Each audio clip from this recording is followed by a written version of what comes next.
돈 좀 벌어봅시다. 네, 지난번에 꿈을 아주 잘 꿨어요. 더 많이 번대요. 아.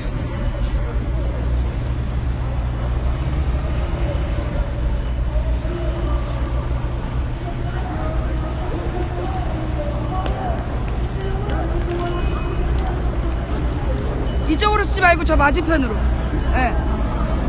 걱정을 진짜 안 했어. 자, 여기 이제 문 안 하고 있어, 아무것도. 통행에 방해가 되면 안 되기 때문에.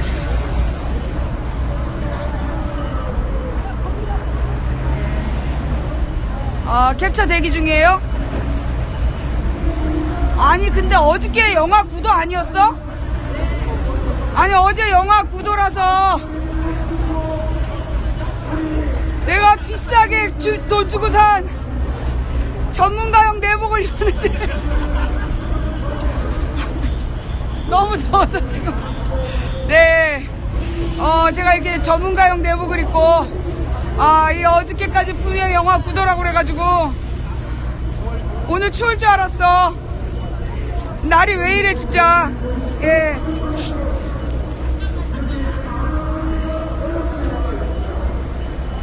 예, 안녕하세요. 망치 부인입니다.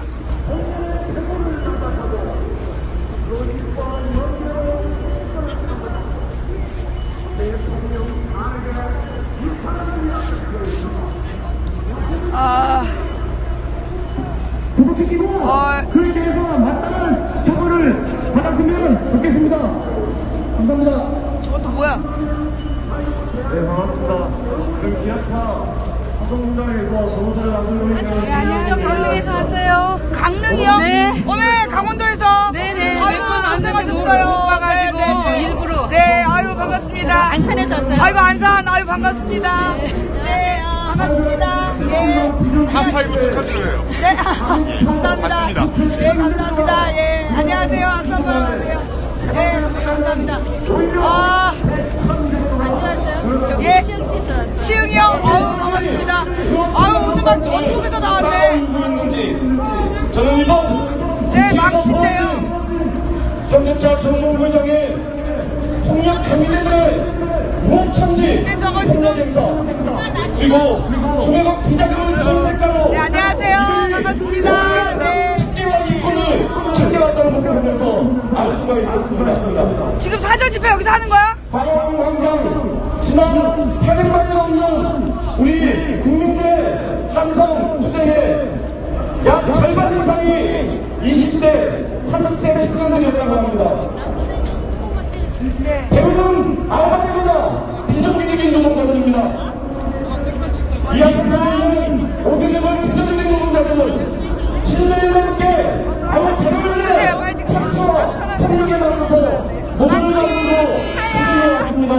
망치하야? 세상이 바뀌고 네, 우리는 하야. 지금 단순히 바뀌기만 쫓아서는 안 된다는 것을 우리 모두 알고 있습니다. 국회 앞에서부터 불법과 폭력을 행사하는 네, 감사합니다. 시민들께 불법 파견으로 비정규직의 피눈물로 자신들의 목숨을 세우고 있는 재벌들, 망치. 한국 사회의 재벌들의 이 불법을 감사합니다.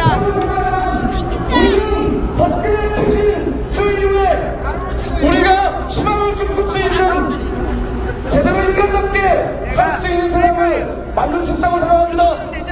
법관을 퇴진시키고 재벌을 퇴진시키고 반드시 우리가 망치.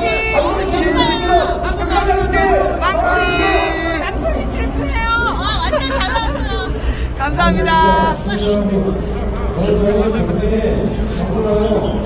망치. 네, 고맙습니다. 망치. 비정규직 지부장 이해조입니다.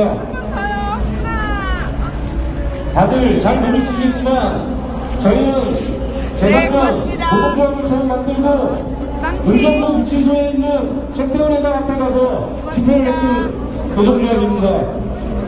그리고 우리는 비정규직입니다. 망치. 조금 내린 다음에.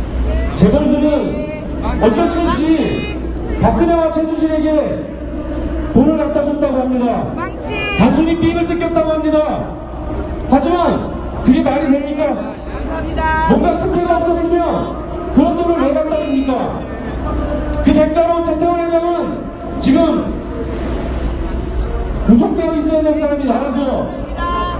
있습니다.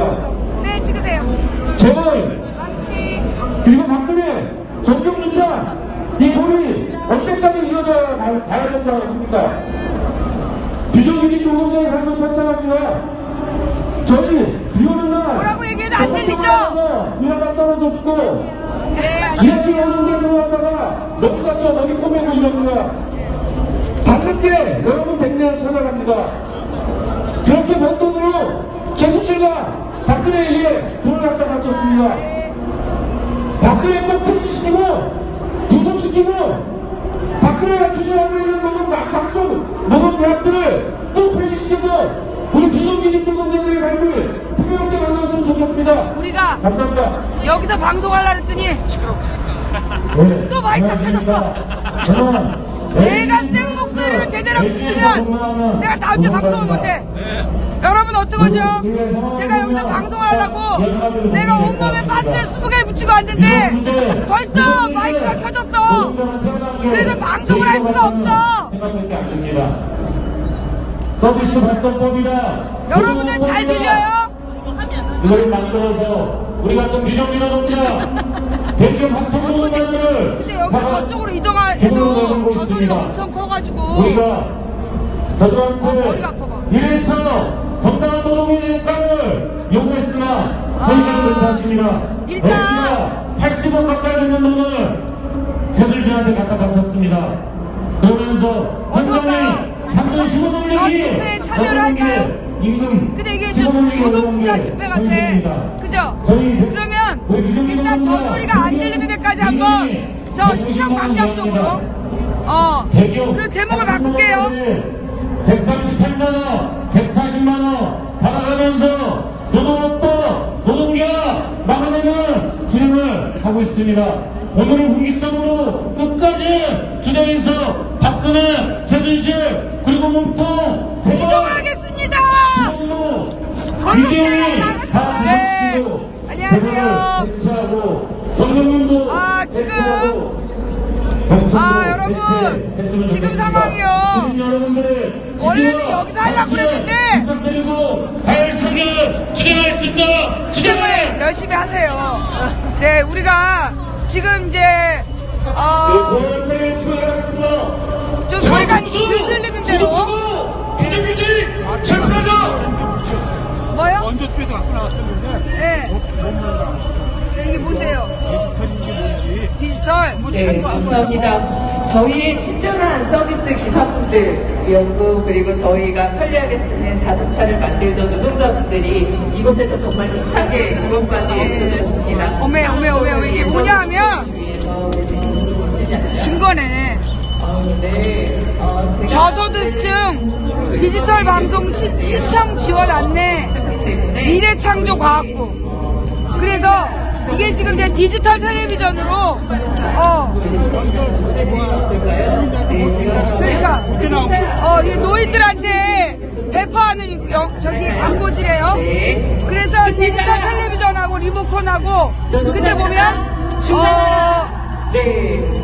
일반 디지털 텔레비전은 임대료가 이제 이 셋탑박스에 임대료가 들어가는데 이거는 임대료도 없고 그 다음에 월 4,000원이고 일반적인 디지털은 12,000원인데 그 다음에 리모컨 한 개를 사용하고 연간 요금이 48,000원 나온다는 거야.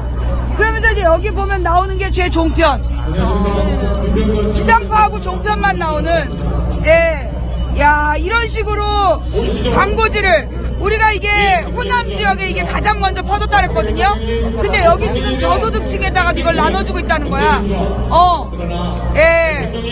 이렇게 해서 우리 노인분들의 의식을 지배하려는 이 증거예요. 와, 이 미래창조과학부에서 10개를 하나만 얘기하잖아요. 그 중에 핵심은 개별 성수를 집행유예 풀어주지 않겠다는 거다. 상인권 행사를 제한하는 행사를 넘어 여기만 와도 좀 안 들린다. 박사고 이거 하는 거. 그리고 독립적인 사회이사가 활용될 수 있도록 하겠다. 비상계엄령을 선포하라.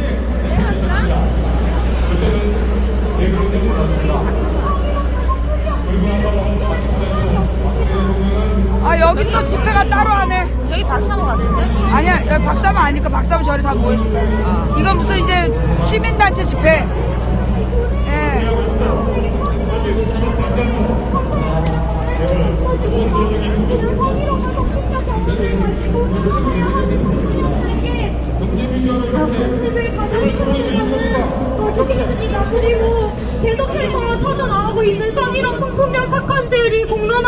많이 되어서 이 문제들이 다 해결되었으면 좋겠습니다.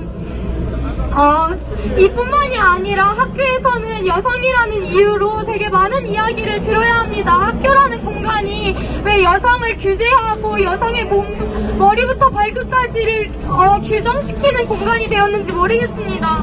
교육을 통해서 바꿔야 하는 것이 무엇입니까?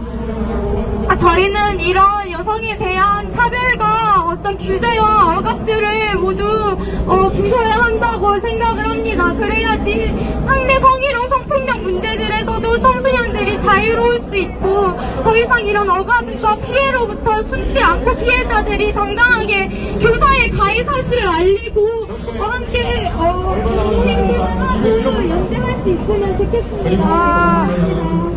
자, 이게 지금 저쪽에서는 스피커가 나오고 있기 때문에 보이세요? 소라광장입니다. 이 정도면 알아보겠죠? 115가 됐습니다. 재단에 45, 75건 저것도 또 들릴 것 같은데 이래도 나 이거 진짜 115 못 알았습니까?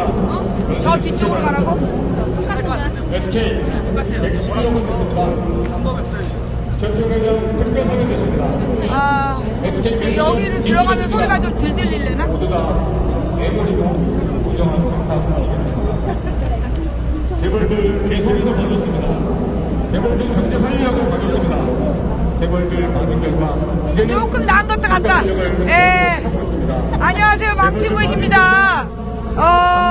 국민연금을 제 돈처럼 쓰고 있습니다. 안 됩니다. 일단 우리 시청자 여러분, 지금 여기 그럼 제가 제목부터 바꿀게요. 10년 이상의 유기징역소는 소라타밥. 중지를 범했습니다. 특검 제대로 수사해야 됩니다. 검찰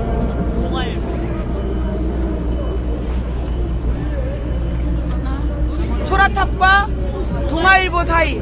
에이.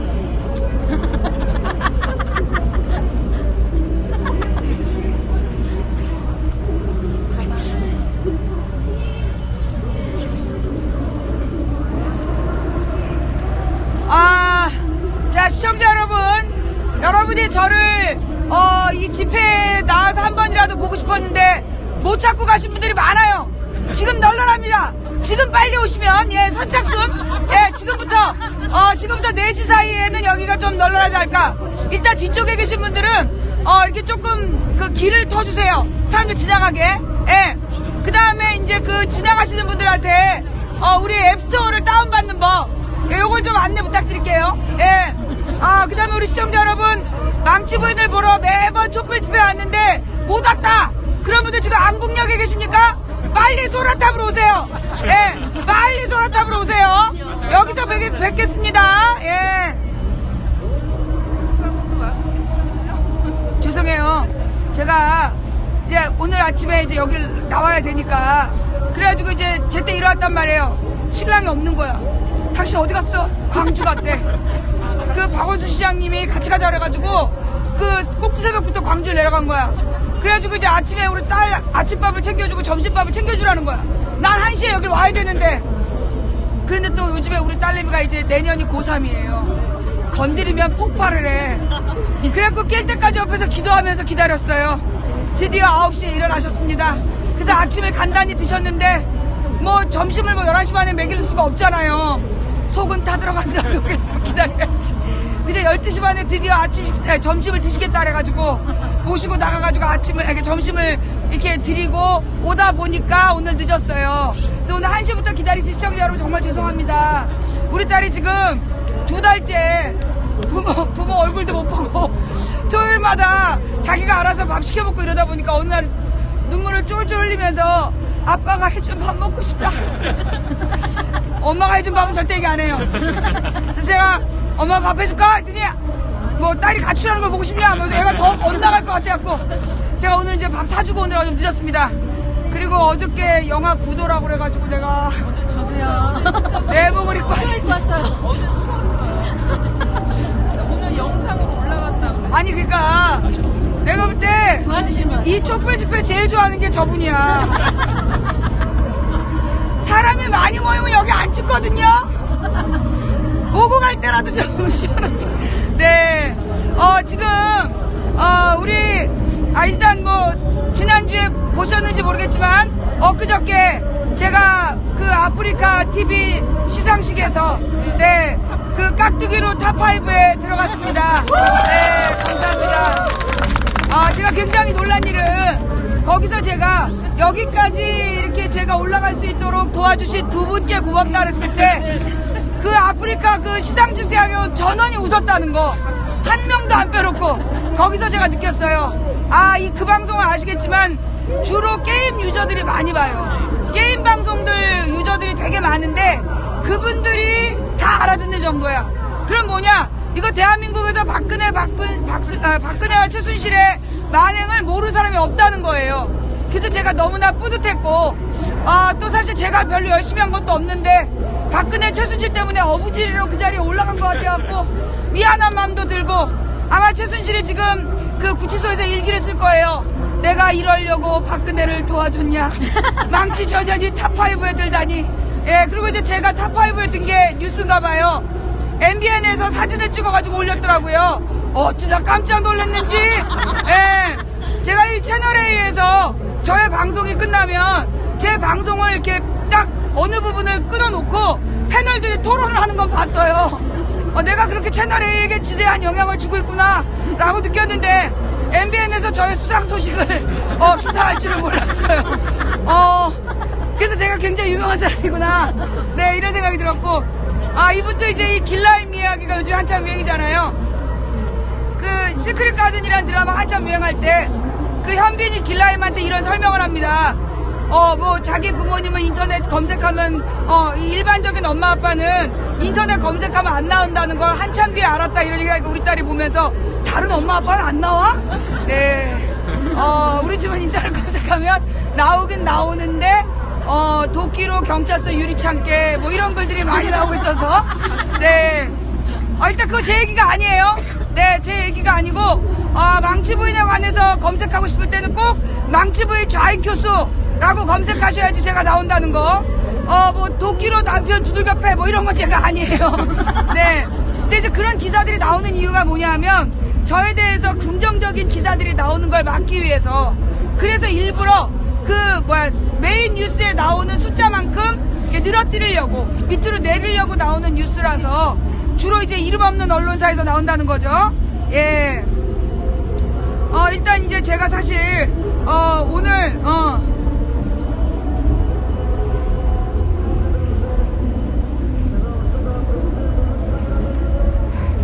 송파경찰서 사이버팀에서 또 전화 왔어. 문자가 왔어. 피의자가 혐의 사실을 부인하고 있어서 사실이 수사 진행 중이래요. 여러분, 나한테 악플 달지 마.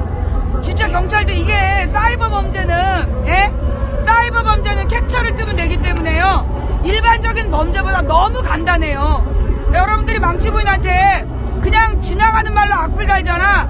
이거 우리 방에는 캡처 뜨는 시청자도 너무 많아. 내가 캡처 뜰까봐 빨리 삭제했는데 이미 캡처가 떠져 있더라고. 그럼 또 우리 변호사님이 보기 전에 내가 신고 게시판에서 내려야 되는데 한숨 자고 일어나면 변호사님이 잘 봤습니다 이렇게 문자가 와. 그러면 이제 내 손에서 뜬 거야. 나한테 막 반성문을 3,000자를 보내도 내가 어떻게 해볼 수가 없어. 그러니까 일단 그 망치부인 방송에 악플 달지 마시고요. 그 다음에 일단 잘못했다고 빌어.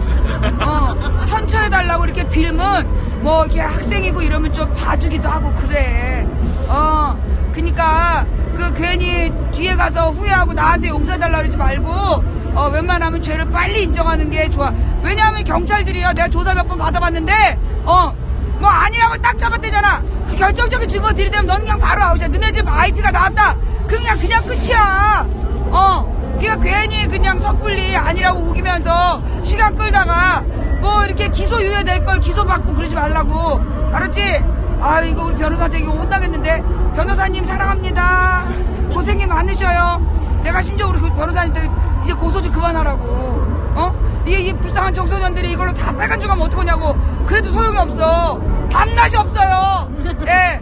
누가 우리 변호사님 좀 알려줘 봐봐. 말릴 방법이 없어. 이거 좀 누가 들어주시고요. 예. 자, 여러분 지금 오늘 이제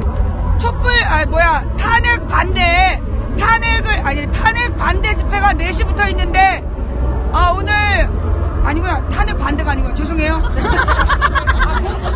탄핵 반대 집회가 오늘 11시부터 지금 진행되고 있고, 오늘 4시부터는 탄핵 찬성 집회가 여기서 있을 예정이잖아요. 근데 보니까 이 어르신들이 아침 일찍 일어나가지고, 이 헌재에서 일하는 시간, 해 떠 있는 시간에는 탄핵 반대 목소리를 내려는 것 같아. 그래서 아무래도 우리가 그 다음 주에는 금요일부터 와 있어야 된다는 거 아닌가. 왜냐하면 그 뭐 탄핵 반대 목소리가 더 컸다, 이따위로 얘기 나오면 곤란하지 않겠어요? 그죠? 예. 그래서 이제 지금 이 탄핵 찬성하는 사람들하고 탄핵 반대하는 사람들하고 지금 이제 그 집회를 사이좋게 나눠서 하는 거잖아요. 그러니까 저 집회가 4시까지, 4시에 끝내기로 돼 있고, 4시부터 이제 탄핵 찬성 집회가 있을 예정인데, 일단 여러분들 혹시 주변에서 누가 시비를 걸면 거기에 맞대응하지 마세요. 예, 맞대응하지 마시고 그냥 찍으세요. 예, 때리면 맞으면서 찍으세요. 돈 버시는 길이에요. 요즘에 우리가 뭐 따로 뭐 연말 연시 보너스도 없는데, 예, 그거 딱 찍어가지고 그냥 들이다 맞은 다음에 경찰에 살포시 갖다 대고 이 아저씨 잡아주세요. 그러면 돼요. 그러면 이제 이게 폭력은, 내가 합의 안 해주면 그냥 처벌 받아야 되는 거야. 예, 그러니까 우리에게는 스마트폰이 걸어다니는 블랙박스야. 예, 그래서 다 찍어가지고 여러분 연말연시에 따뜻한 선물 받으시기 바랍니다. 네, 그래서 절대 싸우지 마시고, 또 하나 드리고 싶은 이야기가 뭐냐 하면, 이 박근혜를 지지하는 사람들을 할매다 이렇게 부르면서 세대 간의 갈등을 이렇게 도모하는 사람들이 있어요. 거기 넘어가시면 안 돼요. 제가 늘 말씀드렸다시피 지금 쟤네들이 이 99%의 국민을 갈라치는 방법은 뭐다? 국민을 분열시키는 거다. 전주에서 오시느라고, 아니 지금 저기 콩 맞죠? 네, 맞죠? 네, 예, 자, 됐어요. 예. 그래서 지금 99%의 국민을 분열시키는 방법이 뭐다? 첫째, 뭐하고 뭐로? 아니야, 제일 중요한 건 전통적으로 세대 간의 갈등. 요게 이 2000년 전부터 만들어진 삼국시대 때문에, 그래서 이 지역 갈등을 부추기는 거죠. 그 다음이 뭐예요? 세대 간의 갈등. 그래서 노인 세대하고 젊은 청년 세대를 갈라치는 거. 그 다음에 뭐예요? 남녀를 갈라치는 거. 국민을 딱 양분시킬 수 있잖아요. 그래서 보니까 지역 갈등도 이미 많이 약해졌고, 세대 갈등은 별로 의미가 없다. 그러니까 세대 갈등이 이제 유효한 것 같은데, 그거보다 더 효과적인 게 뭐냐 하면 성별 갈등이야. 그래서 남녀 대결 구도를 위해서 굉장히 노력하고 있다는 거예요. 그러니까 이제 가령 이제 뭐 성폭력 특별법이라든가 이런 것들을 의도적으로 왜곡하고, 그 다음에 정체불명의 페미니스트 단체들이 나왔는데, 이 사람들의 특징이 뭐냐 하면 차별금지법에는 관심이 없다는 거야. 진정한 페미니스트들이라면 차별금지법에 찬성을 해야 돼요. 왜냐하면 이 차별금지법이라는 게 알다시피 장애인이든 지역이든 종교적이든 성별이든 사상적이든 모든 차별을 금지한다는 법이거든요. 그러면 그 법으로 힘을 모아야 되는데, 차별금지법에 반대하는 페미니스트들은 진짜 페미가 아니라는 거야. 얘네들의 목적은 뭐냐 하면 그 국민들을 성별 대결로 갈라치게 하는 게 그게 목적이다. 그래서 실제로 몇 개의 그 강남역 살인사건 이후에 나타난 몇 개 단체에서 박근혜가 여자라서 미워하는 거냐, 그러면서 여성 대통령을 지키자, 이런 개소리를 하면서 박근혜를 옹호하는 글들이 올라오는 단체들이 있었다는 거죠. 그죠? 그러니까 그 단체를 만든 게 목적이 그거였다. 예. 뭐.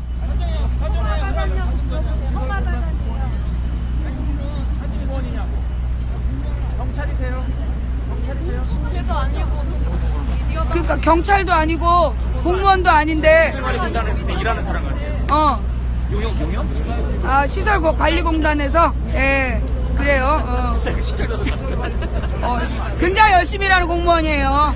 예. 그러니까 이게 이제 무슨 단체인지 모르니까. 예. 네. 그 차별금지법에 반대하는 이 페미니스트 단체들은 전부 다 수상한 단체들이다.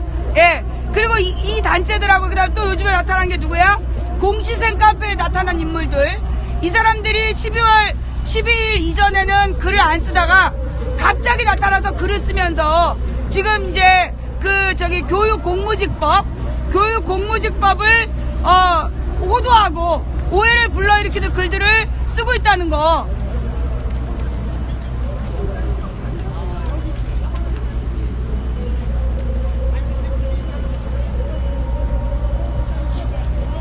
네.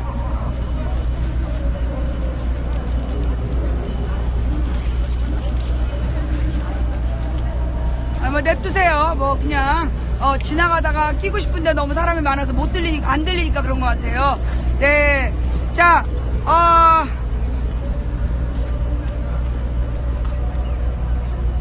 철회했다. 교육공무직법을 철회했다고 누가 그래요? 교육공무직법 철회했어요? 그런 뉴스 봤어요?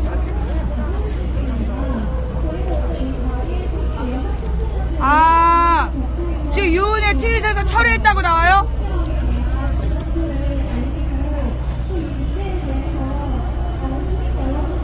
교육공무직법 자체를 철회했다고? 아유, 안타깝네. 그러니까 이게 이 교육공무직법에 대해서 유언비어가 막 유포되고 있는데 이게 제대로 대처를 못한 거예요. 그리고 이 법안을 만들 때 아예 이런 그 위험 요소들을 감안을 해서 만들든가 아니면 만든 다음에는 해설을 잘하든가 이랬어야 됐는데 보니까 이 대처가 미흡했던 것 같아요. 제가 통화를 하자 이랬는데 어저께 2시부터 5시 사이에 이 교육공무직법에 대해서 전화통화 좀 하자 이랬는데 알겠다 그래놓고 답이 없더라고요. 근데 아마 철회하기로 했나봐. 근데 이런 식으로 법안이 밀리게 되면 이 교육공무직법이라든가 이런 뭔가 잘못을 시킨다는 게 되거든요. 예. 현재 발의한 것을 철회하고 새로운 대안을 만들겠다. 그러니까 이제 부분 삭제가 안 되니까 뭔 얘기인지 알겠다. 예, 여러분 아예 삭제한다는 게 아니라 거기 무슨 2조 사항인가가 문제가 있었잖아요. 교사로 승격시켜준다. 그 부분이 이미 발의한 법안에 내용이 포함되어 있는데 그걸 부분 삭제가 안 되나 봐. 그러니까 전체를 다 내렸다가 수정을 해서 다시 올린다는 그런 뜻인 것 같네요. 예. 그냥 철회했다 이렇게 얘기하면 안 되지. 예. 현재 발의한 교육공무직법을 철회하고 새로운 대안을 만들겠습니다. 라고 지금 올라왔다. 예. 일단 지금 더민주나 야당에서 계속 추구하는 건 비정규직을 정규직으로 바꾸는 그런 내용들을 계속 추구하고 있어요. 그런데 비정규직을 정규직으로 바꾸기 위해서 과정상 비정규직의 대우를 정규직하고 똑같이 해주자는 거야. 그러면 임금 때문에 비정규직을 쓰는 사람들이 정규직으로 전환할 것이다라고 계산하는 건데 그래서 그 법을 굉장히 나쁘다라고 악의적으로 소문을 내는 거예요. 그러니까 이제 이 법안에 어떤 꼬투리를 잡아서 그걸 계속 욕을 하는 거죠.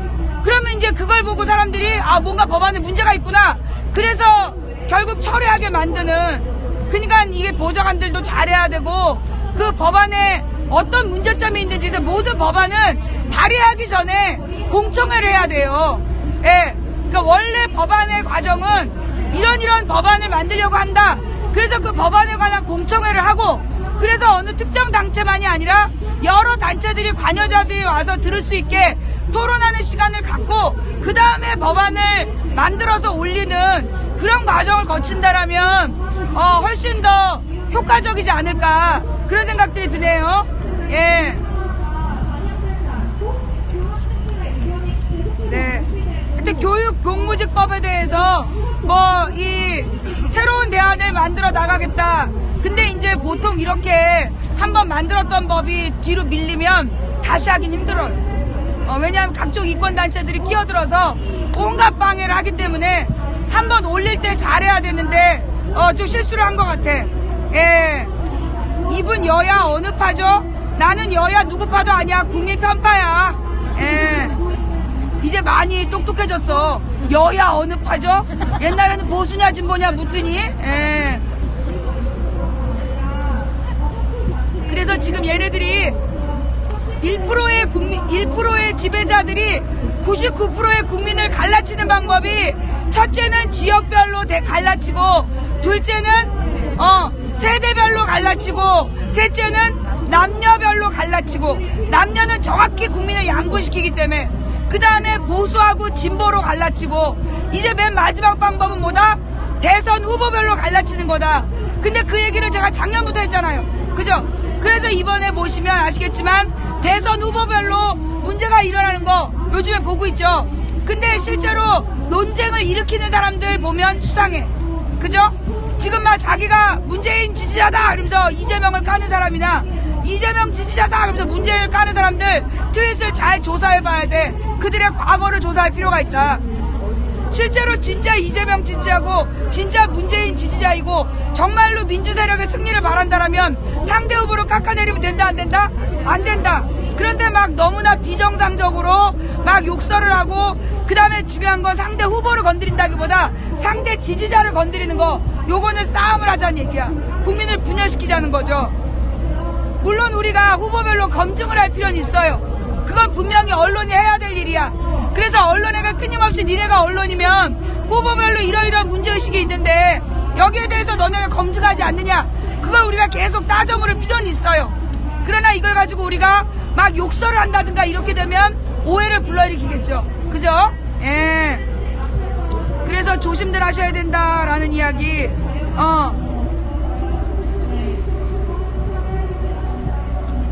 카페에 매일 분열글을 도배해서 매일 신고하고 있어요. 이런 자세가 필요해요. 자, 그 다음에 여러분들께 또 한 가지 협조 요청 드리는 게 가령 이제 엉뚱한 카페 전혀 모르는 카페에서 어느 날 망치부인에 대한 글이 발견됐어. 근데 거기서 막 나를 욕해. 그러면 이제 그걸 스샷을 떠서 보내는 분들이 계세요. 그런데 여러분이 그냥 스샷만 뜨고 보내지 말고 사실은 괜찮은 사람이니까 한번 방송 들어봐라 이러면서 우리 방송국을 쫙 링크시키는 거 그게 중요하다는 거. 그냥 조용히 캡처만 뜨면 안 된다는 거.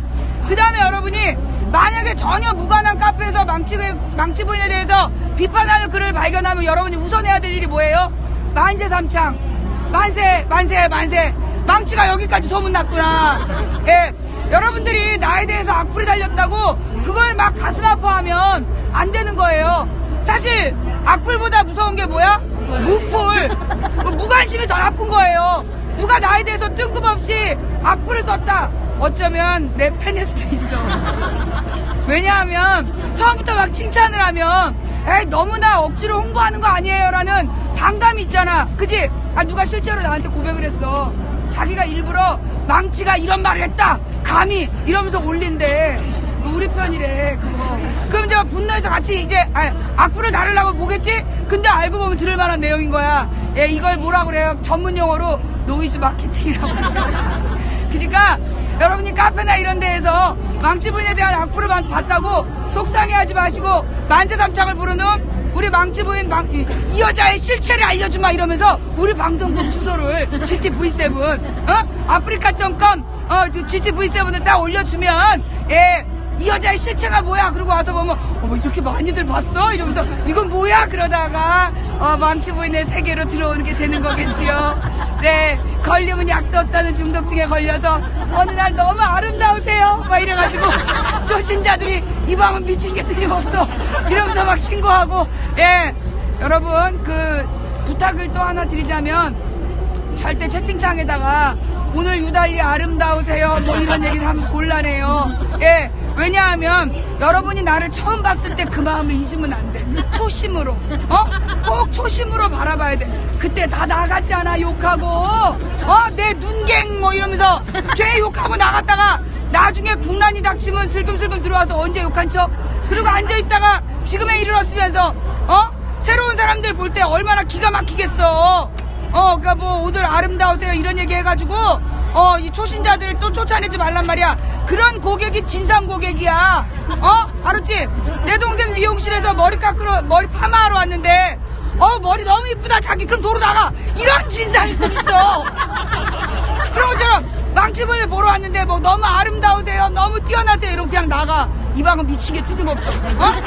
그러니까 그런 짓 하지 마시고, 웬만하면 이제 새로 들어온 사람들이 관심을 가질 수 있도록 막 이렇게 질문을 하는 거야.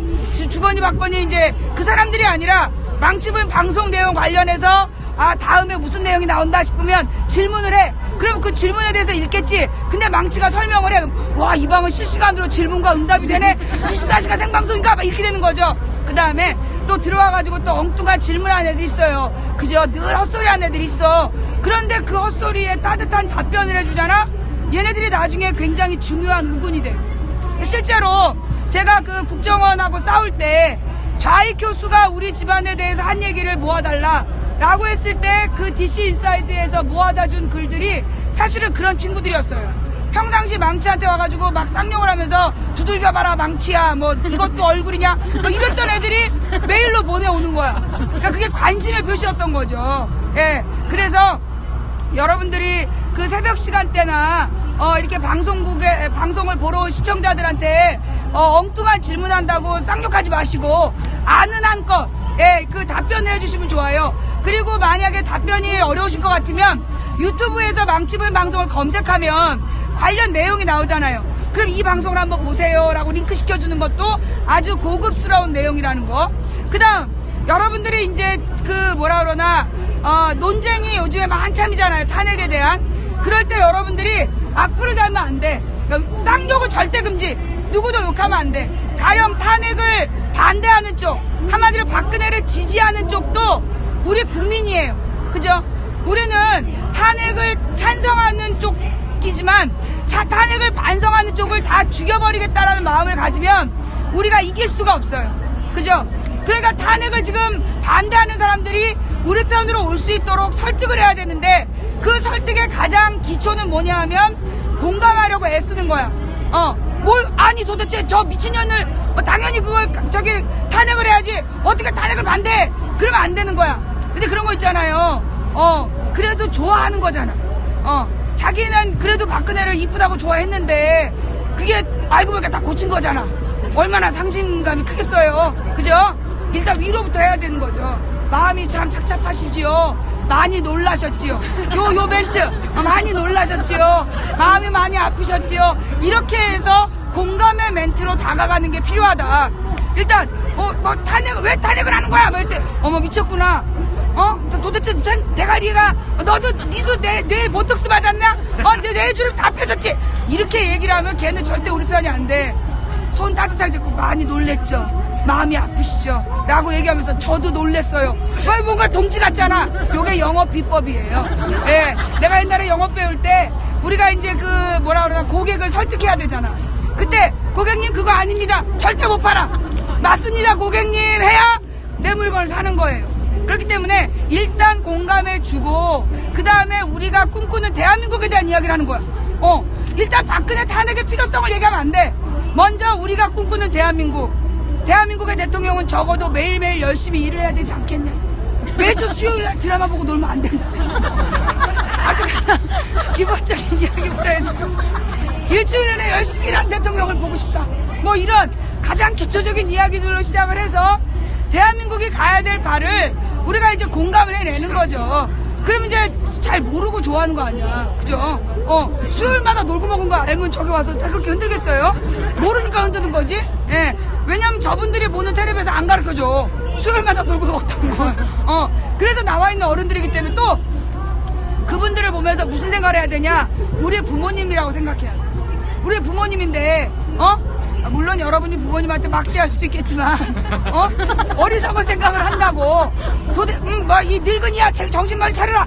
이러면 안 되는 거야. 어머니, 아버지, 그 선한 마음을 가지고, 선하게 대한다라는 기본적인 자세가 있어야 된다는 거, 그걸 꼭 잊지 마시고, 그러면서 일단 저 사람들이랑 우리가 해야 되는 건, 진짜 우리가 추구하는 대한민국이 뭐냐, 그 어이없는 우리가 대통령을 뽑았는데 1+1으로 오늘 말이 안 되잖아.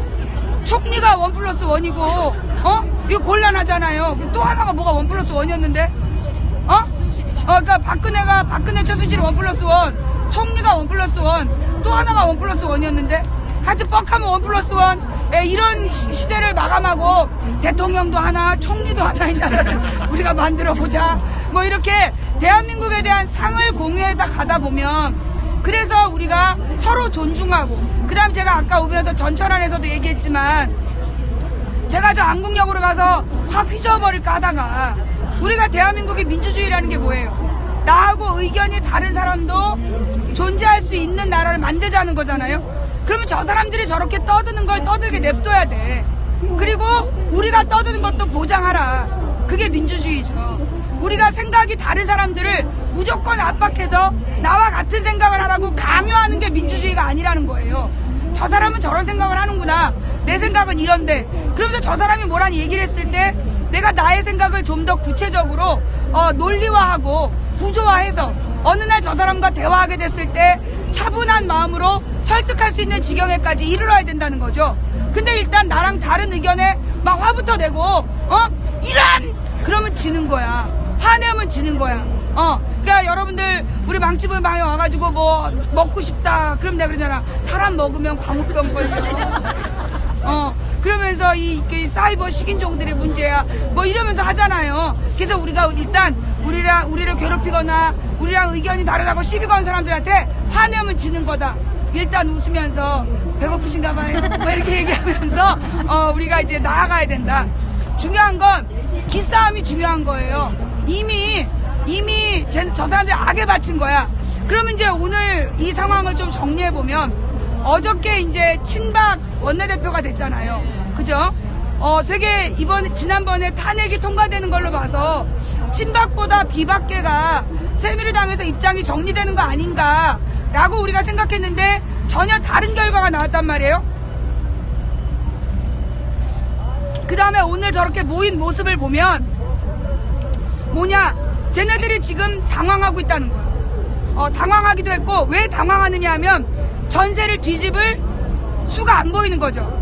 원래 쟤네가 제3지대를 만들어서 바람을 일으키려고 했는데 이미 우리는 제3지대가 뜰 거라는 걸 알고 있었고 그 기사가 나왔는데 거기 악플을 다 달아버리니까 쌍욕을 다 해버렸기 때문에 바람을 일으키지 못하는 거야. 그 다음에 저쪽에서 누구를 내세워도 지금 그 호감을 받질 못하고 있는 상황이에요. 그러다 보니까 쟤네들이 지금 뭔가 다른 방법으로 다 도로 뭉치고 있다. 그러니까 이제 뭐 갈라치는 신용을 해서 갈라친 일부하고 이 더민주에서 나가고 그 다음에 이제 개헌론 지난주에 이제 개헌론을 던졌잖아. 이번 주죠. 지나간 주간에 개헌론을 던져서 개헌론에 찬성하는 사람들로 제3지대를 만들려고 했던 것 같아. 그런데 그게 누가 반대해서 뉴스룸에서 반대한 거야. 뉴스룸에서 분명히 개헌론의 문제점을 지적했고 여러분 어저께 보셨는지 모르겠지만 뉴스룸 실제로 한국 갤럽이 조사했는데 45%가 본다. 그 손석희 뉴스룸을 한국 갤럽이 조사했는데 45%가 본다는 거예요. 그러니까 지금 보수 진영이라고 얘기하는 사람들의 논리가 안 통하는 이유가 그래서 그러는 거야. 손석희 뉴스룸이 압도적인 신뢰를 받고 있고 거기서 개헌을 반대했기 때문에 개헌론이 그 뒤로 쪽을 못 쓰고 있는 거예요. 그러니까 쟤네들은 어떻게 보면 그러니까 개헌론이 만약에 붐을 일으켰다면 어쩌면 분화돼서 일부는 순장조랄해서 박근혜랑 같이 멸망을 하고 멸망조를 정하고 나머지를 재기조로 해서 새로운 제3지대로 가려고 그랬는데 그게 실패한 거야. 그래서 개헌론이 실패하면서 도리어 저 친박 중심으로 똘똘 뭉치는 분위기가 아닌가. 그리고 이제 박근혜가 계속 자기가 탄핵에 대해서 변론하겠다라는 입장이고 그리고 지금 헌재에서 뭘 요구했다고요? 특검 수사 결과를 요구했다. 그러면 이 특검 수사 결과가 나오려면 얼마나 걸려? 3개월 걸려요. 그러면 아니면 지금 수사 중인 내용을 달라 그러면 특검을 방해하는 거 아니야. 그래서 이게 지금 시간이 굉장히 길어지는 상황이다. 그래서 우리가 지금 가져야 될 자세가 뭐냐 하면 이 싸움이 단기간에 끝나지 않는다.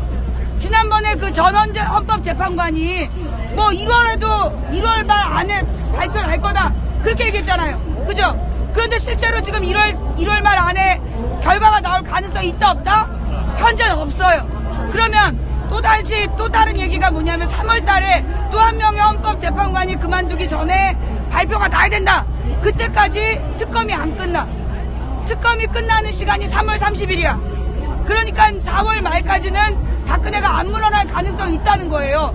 그러니까 헌법재판소에서 4월 말까지 결론 안 낼 수 있다는 거야. 결론은 쟤네들이 계속 주장해왔던 게 뭐냐 하면 4월 말설. 4월 말 퇴진이 박근혜가 계속 주장해왔던 내용이잖아요. 그죠? 요구해왔던 내용. 그렇기 때문에 우리가 어떤 자세를 가져야 되냐면 우리가 생각한 것만큼 빨리 끝나지 않는다. 사실 제가 한때 흔들렸어요. 내가 요즘에 저녁 굶고 있잖아. 새벽 기도하면서 저녁을 굶고 있는데 1월 말에 끝날지도 모른다는 생각을 하니까 희망이 생겼어. 아, 나 그럼 이제 3월 달부터 밥 먹어도 되나? 그런 생각이 막 들면서 헛된 기대가 들어가지고 빨리 끝나는 쪽으로 내가 얘기를 했는데 하나님께서 꿈 깨라. 그래서 초심으로 돌아가서 11월 22일에 그 기도대로 그때 11월 22일이 대선까지 393일이 남은 시점이었어요. 그래서 390일 동안은 저녁만 굶고 마지막 3일은 새끼 다 굶고. 그래서 나는 마음을 비웠어. 나는 1년을 기다릴 거야. 그럼 여러분도 어떤 마음을 가져야 돼요? 1년을 기다려야 된다라고 마음을 먹어야 된다. 우리가 그 탄핵 이야기가 빨리 속전속결로 끝내고 우리가 일상으로 돌아가고 싶다. 그런 생각을 하면 우리가 지칠 수가 있어요. 제가 옛날에 방송을 한 적이 있는데 그 옛날에 미군이 베트남 전쟁인가 뭐 2차 대전인가 잡혔다. 그래서 수용소에 나뉘어져서 수용되어 있었는데 한 수용소에서는 거의 대부분이 죽었고 다른 수용소에서는 거의 대부분이 살아났다. 똑같이 구조됐는데 그 차이가 뭐야? 대부분 죽은 수용소에서는 이번 크리스마스 때 우리를 구하러 올 거다. 그 다음에 크리스마스 때 안 오니까 다음 부활절에 우리를 구하러 올 거다. 이러면서 단기적인 기간에 그 구조될 것이라는 희망을 불러일으킨 거야. 근데 그렇게 되지 않았어요. 그렇게 몇 년이 흐른 거야. 그런데 이 대부분 살아남은 팀에서는 언제가 될지 모른다. 그러나 반드시 우리를 구하러 온다. 그 말이 대부분을 살렸고 이쪽을 대부분을 죽인 건 언제까지 된다. 요게 그러니까 우리가 야 1월까지 될 거야. 1월까지 촛불들아 다 나가. 그런데 1월에 안 되면 야 3월까지 된대. 3월까지 다 나와. 3월까지 안 됐어. 우리 다 죽이는 거야. 그게 우리 다 죽이는 거야. 그러니까 우리는 어떤 마음을 가져야 돼? 1년 가자. 정기대로 가자. 우리 내년 12월까지 우리 준비되어 있다. 대신 우리는 12월 달까지 뭘 얘기해야 되냐 하면 어떤 대한민국이 돼야 되냐. 어떤 대한민국을 만들 거냐. 우리가 이렇게 각자 이 사상의 차이로 싸우고 지역의 차이로 싸우고 나이의 차이로 싸우고 성별의 차이로 싸우는 나라는 절대 발전할 수 없다. 우리가 서로 마음을 모아서 양보하고 합심해야 우리가 새로운 대한민국을 만들 수 있다. 그래서 우리가 만들려는 대한민국의 첫 번째는 뭐가 돼야 되냐? 평화가 돼야 된다. 제가 지난주에 그런 얘기를 했잖아요. 우리가 왜 이를 악물고 핏물을 삼키면서 왜 평화 시위를 요구할 수밖에 없냐. 그 이야기는 지금 누가 있기 때문에? 북한이 있기 때문이다. 저 북한이 언제 쳐들어올지 모른다라는 그 세뇌된 공포. 그 세뇌된 공포 때문에 우리가 지금 하고 싶은 대로 뭐 프랑스나 미국처럼 싸울 수가 없는 거예요. 우리는 북한 때문에. 그런 상황을 우리가 깨달아서 빨리 남북이 통일을 해서 사실 말이에요. 제가 최순실이한테 저작권 요구를 해야 돼. 뭐냐면 여러분 혹시 기억하세요? 통일은 대박이다. 누가 먼저 얘기했어? 내가 먼저 얘기한 거야. 그게 언제였어? 2012년이었나? 내가 통일은 대박이다. 그러면서 막 통일이 막 쪽박 찬다고 막 그때 하도 그놈들이 그래가지고 통일은 대박이다. 내가 그랬는데 박근혜가 떠들고 오메 진짜 업도 안 하고 이것이 업도 안 하고 그동안 방송을 보면서 너 내가 블랙 걸까봐 아이디도 안 만들었지. 예. 그래서 진짜 이 통일이 대박이라는 이유는 우리가 지금 민주주의 하려고 그랬는데 이제까지 이승만 때 어떻게 했어요? 민주주의자가 쟤네가 빨갱이다, 공산당이다 다 쏴 죽이고, 박정희 때 어떻게 했어요? 민주주의자를 간첩이라고 감옥에 법정에 세워서 사형시켜버리고, 전두환 때 불순분자다 그래가지고 삼천교육대 가서 때려 죽인 거 아니에요? 이 모든 게 결국은 분단 때문에 이뤄진 일이다. 그러니 우리가 만들어야 될 새로운 나라는 반드시 평화로운 통일조국이어야 된다. 그래야 우리가 더 이상 이 공산당이라는 그 명분으로 죄 없는 사람을 죽이는 그런 나라는 우리가 막아낼 수 있다는 거죠. 그래서 우리의 첫 번째 화두는 평화여야 한다.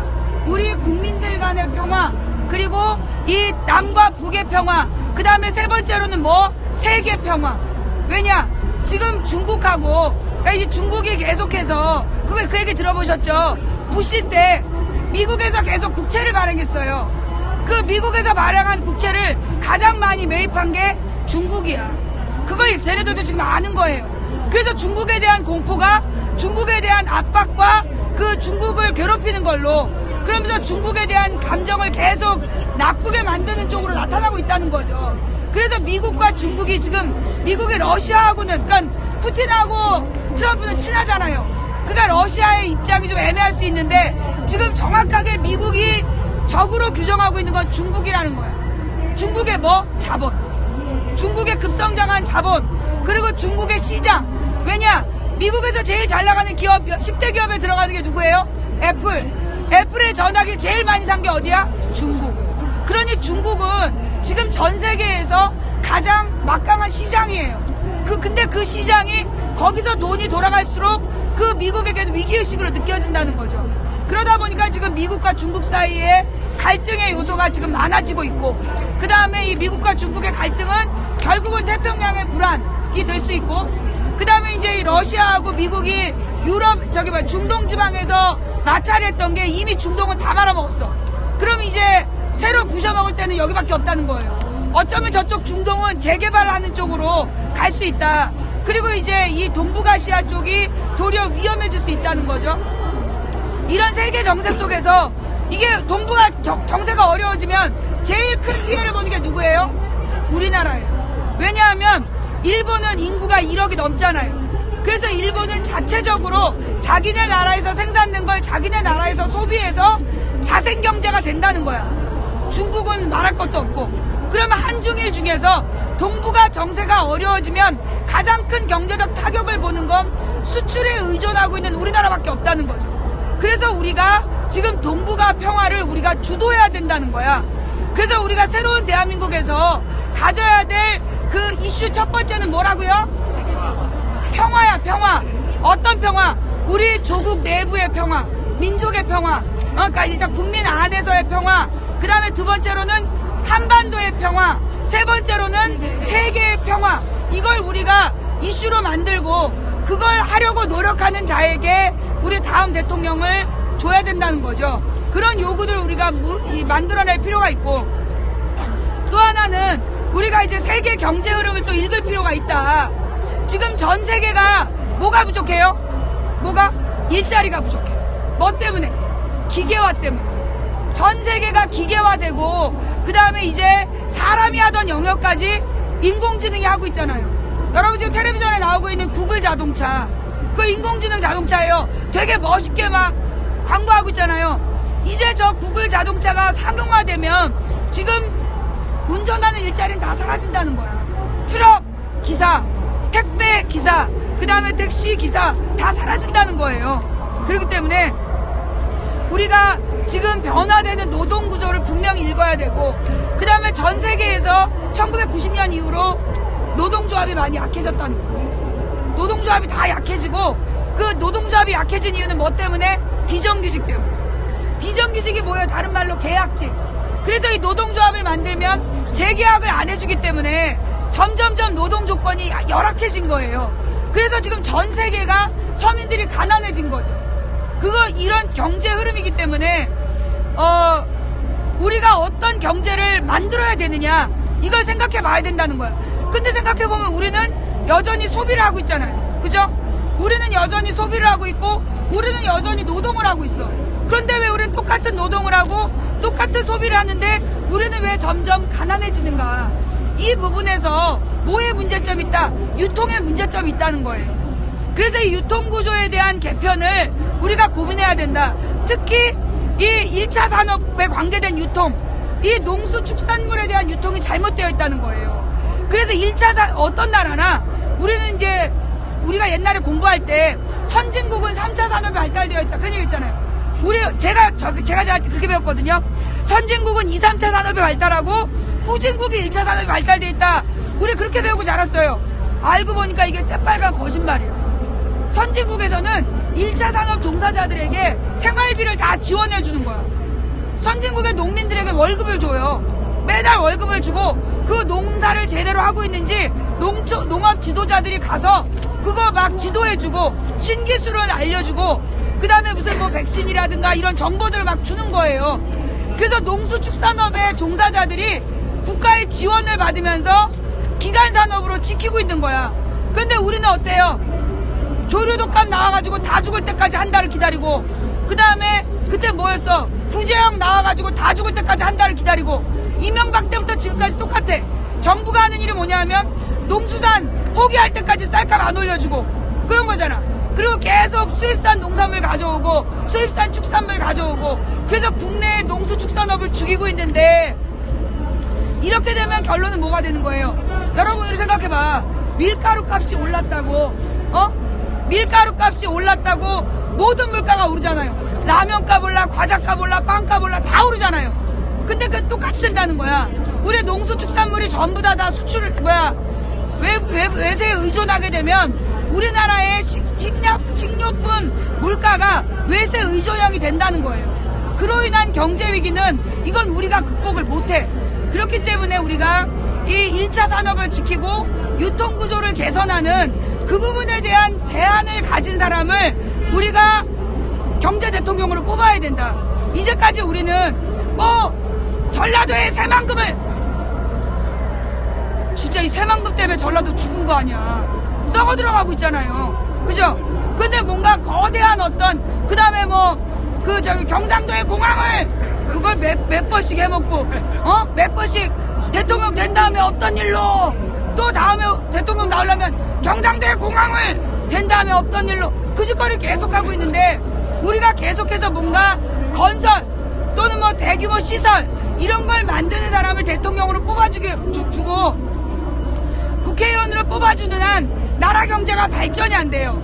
중요한 건 지금 다음 대통령이 해야 될 일은 뭐냐면 우리나라의 그 1차 산업을 지켜내는 거 그리고 2차 산업 즉 제조업을 지켜내는 그 1차 산업과 2차 산업이 뭐냐면 제조업이에요. 그래서 농수축산업과 제조업을 발전시킬 대안을 가진 대통령을 뽑아내야 된다. 그걸 우리가 요구를 해야 된다는 거예요. 막 뭔가 대단히 감언이설, 듣기 좋은 말 이런 걸 막 하는 사람 말고 진짜 경제 문제를 풀 수 있는 결국은 농수축산물이나 제조업에 대한 그러니까 제조업에 대한 뭘 만드는 사람? 세 글자로 일자리. 그쵸. 일자리를 만들어내는. 여러분 우리가요 헌법에 뭐가 있다 그랬어요? 근로의 권리가 있다 그랬죠.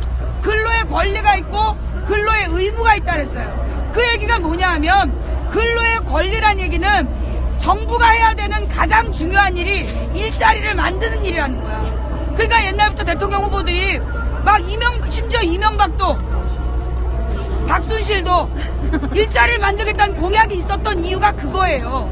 왜냐하면 대통령은 일자리를 만들어야 되는 거야. 그걸 의무로 가져야 돼요. 그래서 만약에 일자리를 약속해놓고 못 만들면 끌어내려야 되는 거예요. 그래서 일자리를 만드는데 그 일자리를 막 무슨 4대강 응? 무슨 한류 그런 짓 하지 말고 진짜 1차 산업 2차 산업을 내실 있게 만들어서 일자리를 만들겠다라는 대안을 가진 그런 사람을 우리가 경제 대통령으로 뽑아야 된다. 그 다음에 이 경제하고 뭐를 분리하면 안 돼. 복지의 문제를 분리하면 안 된다. 그래서 우리가 새로운 대통령에게 요구할 게 첫 번째는 아까 뭐라 했어요?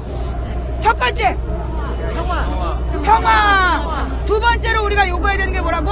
일자리, 경제에 대한 이야기. 그 다음에 세 번째로 뭘 요구해야 돼요? 복지를 요구해야 돼. 그럼 이 복지라는 게 뭐냐? 지금 이미 이 대기업, 우리가 소비를 하고 있기 때문에 우리는 소비할 때마다 우리가 쓰는 돈의 10%를 세금으로 내고 있어요. 어떤 분들이 나는 백수라서 세금 한 푼 안 내요. 착각이십니다. 벗고 오지 않으셨잖아요. 여러분이 산 모든 옷값의 10%는 세금으로 지불되었다. 여러분이 오는 과정에서 사 먹은 빵 한 조각에도 10%는 세금으로 지불되었다. 심지어 여러분 주머니에 담배 한 갑이 들어있다면 그 담배값의 80%가 세금이다. 그래서 여러분이 하루에 한 갑씩 담배 피는 사람은 1년에 그 7천만 원의 연봉을 받는 사람의 세금을 내고 있는 거다. 그러니 내가 직업이 없어서 세금을 안 낸다라는 착각은 금물이다. 자기가 우리 세금도 내고 일도 하고 소비도 하고 있다. 그러면 근데 우리가 소비를 하면서 이 돈은 뭐예요? 우리가 소비하는 돈은 누군가 가족이라든가 이런 데서 이렇게 돌려 쓰고 있는 거잖아. 아니 뭐 빚을 얻는다든가. 좌우지간 여기에 대해서 정부에서 돌아볼 필요가 있다는 거예요. 왜냐? 뭐 우리가 무능해서 일자리가 없느냐. 그게 아니라는 거야. 왜냐면 옛날에는 사람 100명이 하던 일을 기계 한 대가 해버리기 때문에 일자리가 사라진 거란 말이에요. 근데 그 기계 한 대가 해서 뭐 하냐? 100명이 쓸 것을 나르는 거야. 그러면 소비는 해야 되는데 일자리가 사라진 경우잖아요. 그러면 뭐냐면 그 기계를 써서 100명분의 힘을 쓰고 물건을 만들어낸 기업은 100명분의 물건을 팔려고 100명에게 팔 물건을 만들었다는 거예요. 그죠? 그러면서 100명에게 물건을 팔기 위해서 돈도 번다는 거야. 그죠? 그리고 그 돈이 지금 그대로 쌓여 있는 거예요. 원래는 그 돈, 원래 기업에서 물건값이 10,000원이다. 그러면 기업 창고로 얼마만 들어가야 되냐 하면 1,000원만 들어가는 게 정상적인 경제야. 나머지 90%는 그 밑에서 일하는 노동자들에게나 중소기업에게나 유통업자들에게나 다 나누어줘야 될 돈인데 지금 실제로 대기업 창고에 들어가 있는 돈은 70% 60%가 들어간다는 거예요. 그럼 나머지 그 30-40%를 가지고 99%가 나눠 먹기 때문에 이렇게 가난하다는 얘기예요. 그러면 결국 뭘 해야 되느냐? 재벌의 창고에 있는 돈을 꺼내야 된다는 거예요. 결국 그 돈은 누가 받아야 될 돈이야? 국민이 받아야 될 돈이었기 때문에 그 돈을 꺼내 쓰는 것을 정부가 당연하게 여겨야 된다는 거예요. 왜냐하면 다른 나라에서는 그만큼 다 보장하거든. 다른 나라에서 우리나라 대기업처럼 이런 짓 하면 안 되거든. 근데 지금 이걸 우리 정부에서 제대로 관리를 이전에 못했기 때문에 그들의 창고 안에 있는 돈을 꺼내서 우리가 복지 비용으로 쓸 수 있도록 이걸 전문 용어로 뭐라 그럴까요? 부자 증세. 뭐라고요? 부자 증세. 뭐라고요? 부자 증세. 다음 대통령에게 우리는 당당하게 부자 증세를 요구해야 돼. 이게 모든 대통령 후보들이 특히 지난번에 문재인도 대놓고 부자 증세를 공약으로 내걸지 못했어요. 그래서 우리가 진 거야. 박근혜는 증세 없는 복지를 약속했는데 그건 새빨간 뻥뻥뻥이었고, 그 다음에 문재인은 복지를 증대시키려면 증세를 해야 된다는 걸 알면서도 증세를 얘기하면 그 노무현 대통령 말기에 있었던 그 부동산 종합세 알죠? 종합부동산세. 그걸로 노무현 대통령이 욕을 엄청 먹었단 말이야. 그렇게 부자들에게 증세를 하는 게 역풍을 불 수 있다는 생각 때문에 대놓고 그 요구를 못한 거예요. 그래서 결국 문재인은 이도저도 아닌 거야. 눈치만 보다가 대놓고 어떤 공약을 내세우질 못해서 질 수밖에 없었던 거예요. 박근혜는 지가 무슨 뜻인지도 모르고 경제민주화! 경제민주화! 물어보니까 뭔지도 모르면서. 그래서 이번에는 아는 사람들끼리 제대로 하자. 그래서 평화와 일자리와 그 다음에 복지, 이걸 근데 이 복지의 기본은 뭘 통해서? 부자 증세. 뭘 통해서? 부자 증세. 부자 증세를 통한 복지를 만들어내는. 그럼 이 복지는 뭐가 돼야 되느냐? 복지의 가장 중요한 건 뭐냐 하면, 사실 이제 이런 말 하면 제가 또 맞아 죽을 수도 있는데, 전두환이 잘한 게 딱 하나가 있었어요. 사교육 금지. 예. 전두환이 사교육을 금지하지 않았으면 저 같은 사람 대학 못 갔죠. 예. 왜냐하면 제가 대학을 갈 때는 사교육이 금지되던 그 시기였기 때문에 사회를 받는 애들이 없었어요. 그러니까 학교 수업만 듣고도 우리는 대학을 갈 수 있었다는 거죠. 근데 지금은 어때? 지금은 사교육이 너무나 번성해서 6살 때부터 사교육을 받아야 명문대를 간다는 거 아니에요? 근데 명문대를 졸업한 다음에 제대로 취직이 돼요? 취직도 안 돼. 간신히 취직이 됐으면 평생 고용이야?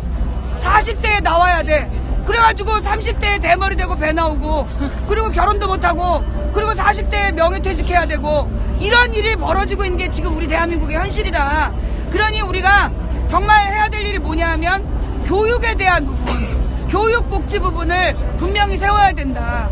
그래서 저는 그런 생각 들어요. 이거는 이제 좀 다른 얘기인데, 복지하고 다른 얘기인데, 지금 입시제도가 굉장히 잘못되어 있는 게 수시로 뽑는 게 80%? 이거 굉장히 심각해요. 왜냐하면 수시로 뽑힌 사람들이 그 기준이 애매한 거야. 근데 우리 명문대를 안 나오면 취직이 안 되는데, 그러니까 그 80%의 수시에 가기 위해서 각종 사교육을 또 받는다는 거야. 나라꼴이 말이 아니에요. 저는 우리나라에서 그 복지로 신경 써야 될 부분이 뭐냐 하면 공짜 대학을 많이 만드는 거예요. 국립대학을 많이 만드는 거예요. 우리나라가 국립대학이 선진국에서 가장 낮은 비율이에요. 우리가 이제 가령 영국, 그러면 뭐 되게 유명한 뭐 대학들 알잖아요. 그 다음에 미국 그러면 뭐 아이비리그 알잖아요. 그런데 미국에는 아이비리그보다 훨씬 많은 숫자의 국립대학이 있다는 거야. 공립대학이. 그래서 미국에서 싼 등록금으로 공부할 수 있는 기회가 많다는 거예요. 근데 우리나라는 국립대학의 비율이 너무 작은 거야. 그러다 보니까 아이들이 비싼 등록금을 내고 대학을 가야 된다는 거죠. 이거 잘못됐다는 거야. 그래서 정말로 공립대학을 늘리는 그런 정책을 만들게 하고, 그 다음에 대학 중심이 아니라 정말 고등학교에 인문학을 늘려나가는, 그리고 우리나라의 입시제도도 정말 바뀌어야 된다. 애들이 국영수만 해. 그래서 사회를 몰라. 그래가지고 성인이 되고 대기업의 간부인데 사회책을 몰라. 그래서 박근혜를 지지해. 큰일 난 일이에요. 예. 그래서 이 교육제도를 전반적으로 바꿔야 되는 거, 그리고 교육의 비용을 바꿔야 되는 거, 그리고 대학의 국립대학을 만드는 거. 우리가 반값 등록금 얘기하는데 실제로 많은 건물에 공실들이 있단 말이에요. 유럽에 갔는데 막 우리는 대학교, 그러면 대학교 안에 건물 일단 쫙 이렇게 시호자로 대문 들어가서 막 어마어마한데 대학이 쫙 모여 있잖아요. 유럽에 가가지고 여기 명문대학이 어디예요? 저기 건물 몇 층하고 저쪽 건물 몇 층하고. 아니 그러니까 캠퍼스가 어디냐고요. 그게 뭔데요? 캠퍼스라는 개념이 없는 거야. 그냥 빈 건물 골라갖고 빌렸어. 근데 우리는 이 대학교에서 등록금 받아가지고 전부 건물을 짓잖아요. 그게 우리나라 이거 잘못된 내용이야. 그래서 우리가 공립대학 시스템을 만들어내도록 요구하고, 고등학교의 교육의 질을 높이고, 그래서 정말 일반 고등학교에서 수업 열심히 듣고 열심히 생활하는 애들에게 공짜로 대학을 교육시켜주는 그런 나라를 우리가 만들어야 된다. 유럽도 미국도 자기네 나라 학생들은 대학 등록금을 많이 안 받는다는 거예요. 근데 우리나라만 이렇게 비싼, 전 세계에서 제일 비싼 등록금을 내고 다니는데 취직은 전 세계에서 제일 안 돼. 이 다른 나라에서는 그 학교 나와가지고 이력서를 내면 받아주는데, 우리나라 서울대한테 고대 나와서 이력서 내봐. 뭐니? 끝나는 거야. 그래서 우리가 정말 이 복지에 대해서는 교육복지를 바꿔야 되고, 그 다음에 또 뭘 바꿔야 돼요? 의료복지를 바꿔야 된다. 지금 우리나라에 뭐가 줄어들고 있어? 국립의료시설. 그죠? 그래서 지금 왜 이렇게 전염병이 창궐하냐면, 원래 국립의료시설이 그 전염병에 대한 격리 수용 역할을 해줘야 돼요. 근데 누가 없애기 시작했어요? 이명박 때부터 국립의료시설을 줄이는 국립의료시설의 민영화 정책을 쓴 거예요. 그래서 국립의료시설이 줄어들기 시작했고, 그래서 메르스 사태가 그 지경에 이른 거야. 그래서 이 의료복지 문제를 우리가 확충해야 된다. 그래서 돈 없어서 치료받는 일이 없는 나라를 만들어야 된다. 영국에 갔더니 영국의 왕세자비나 영국의 서민이나 똑같이 공짜로 아기를 낳는다는 거야. 대신 줄 서야 된대. 근데 이제 아기는 먼저 나오는 쪽에 들어간다고 그러더라고요. 좌우지간 부자나 가난한 자나 차별 없는 이 치료시설. 지금 같은 경우에는 의료를 몇 개 의료원이, 소위 재벌 의료원이 최고의 의료진들을 전부 다 끌어가고, 그래서 국립의료시설에 의료진들의 수준이 떨어지다 보니까 백남기 농민 문제도 생긴 거 아니에요? 그죠? 사실 우리 김근태 의원님도 서울대학병원에서 돌아가실 때 그거 의료사고라고 그랬었어. 그러니까 점점 국립의료시설에 의료진들의 수준이 떨어지고 있는 문제도 심각한 문제다. 그래서 이 의료복지 문제에서 교육복지 다음에 의료복지를 되게 중시해야 되고, 그 다음에 우리 모든 나라에서 신경 써야 되는 게 뭐냐면 그 노인복지. 실제로 우리들의 미래가 진짜 우리나라는 연금제도가 없었잖아요. 근데 국민연금을 우리가 열심히 부었어. 근데 국민연금이 어떻게 됐다? 이명박 때부터 날려먹기 시작해서 대기업이 지금 주식값이 하루아침에 떨어지면 국민연금 다 날리는 상황이야. 그러니까 우리의 노인복지 문제가 당장 우리의 다음 심각한 문제다. 그 다음에 아동복지 문제. 그래서 정말 가난한 집에 태어났다는 이유만으로 아이들이 제대로 이 먹는 것과 입을 것과 그리고 이 교육을 제대로 못 받지 않는 그런 나라를 만들어야 된다. 그래서 이 아동복지 그리고 이 노인복지, 교육복지, 의료복지 이 부분을 우리가 이 대책을 가지고 있는 사람을 다음 대통령 후보로 요구해야 된다. 그 다음에 제가 볼 때는 지방자치에 대한 부분. 이건 또 이제 헌법 얘기라서 우리가 이제 이런 얘기 왜 하는 거예요? 지금 오신님, 아니 망치가 왜 이런 얘기 하는 거죠? 대통령 잘 뽑으려고. 예. 그 다음에 중요한 건 대통령을 잘 뽑기 위해서인데 이렇게 말을 길게 하는 이유는 뭐냐? 단기간 안에 안 끝난다. 우리가 지금 박근혜 탄핵이 뭐 1월달 안에 끝날 줄 알았잖아요. 지금 상황이 안 그렇다. 지금 최소 빨라야 4월이고 근데 더 늦어질 수도 있는 상황이다. 그러면 이게 지금 얘네들이 맨 처음부터 1월에 끝난다라고 뻥을 치고 탄핵을 가결시킨 다음에 지네들이 시간을 지금 조절하고 있는 거다. 그래서 왜 우리가 지쳐 쓰러질 때까지. 그러면 우리가 언제 빨리 끝나겠지 그러면 지쳐요. 그죠? 그러니까 우리가 어떻게 생각해야 돼? 우리 12월 19일 하자고. 근데 12월 20일인가? 올해 원래는 20일이었죠. 예. 그러니까 우리 이번에 20일에 하자고. 그러면서 가는 거야. 그래서 그냥 내년 12월 20일에 대선 치를 각오하고 장기전으로 가면서 다만 우리가 가져야 될 올바른 관점들을 세우자. 그래서 우리가 더 이상 모르고 당하는 일이 없도록 하자. 그래서 우리가 야권 대선 후보들에 대한 사전 검증도 열심히 해야 되고, 그 다음에 지지자별로 찢어져서 서로 욕하지 않아야 되고, 그리고 우리하고 다른 생각을 가진 사람들을 우리 편으로 만들기 위해서 우리가 인격 수양을 잘해야 되고, 여러분들 제 뒤에 어른들이 나타날 때마다 모두들 긴장하면서 혹시 망치를 때리지 않을까. 여러분이 그렇게 자꾸만 보면 내가 돈을 못 벌잖아. 내가 뭐라 그래서 한 대 맞아야 내가 돈 번다니까. 예, 걱정하지 마세요. 예. 대한민국에 나한테 함부로 손댈 수 있는 사람 많지 않아요. 예. 나한테 손대가지고 그 뒷감당 어떻게 하려고. 예, 심지어 이게 뭐예요. 정규직 국정원 직원도 자른 사람인데. 제가 뭐 비정규직 주제에 막 그러면 안 되잖아요. 예, 걱정들 하지 마시고. 자, 그래서 지금 우리가 가져야 될 첫 번째 자세는 박근혜 탄핵이 오래 걸릴 수 있다. 그러니 너무나 조급하게 맘먹지 말자. 내년 12월까지 간다라는 마음으로. 다만 그럼 우리가 해야 될 일이 뭐냐면 진짜 대한민국의 대통령이 해야 되는 일이 뭔지 우리가 바로 알아야 된다는 거야. 솔직히 우리 알았어요? 몰랐잖아요. 그래서 김대중 노무현 대통령이 햇볕 정책하고 노동 문제 바꾸고 국민연금 한다는데 뭐라 그랬어?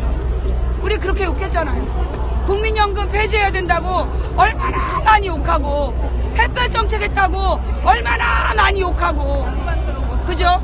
지금 생각해보면 그 우리나라의 가장 근본적인 비극이 한반도 분단이다.